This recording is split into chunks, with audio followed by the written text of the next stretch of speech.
اللہ بچائے، عذاب جہنم ایسی چیز ہے کہ ایک لمحہ بھی یا چند منٹ بھی اس میں گزارنا، اللہ بچائے، وہ قابل انسان کے لیے قابل برداشت نہیں ہے۔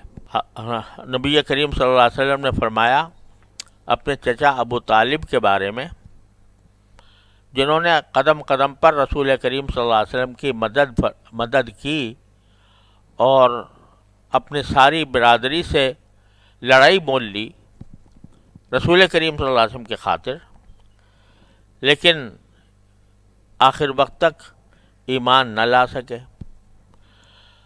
تو آپ لوگوں نے پوچھا کہ ان کا کیا انجام ہوگا، تو آپ نے فرمایا سب سے کم تر ہلکا عذاب ابو طالب کو ہوگا،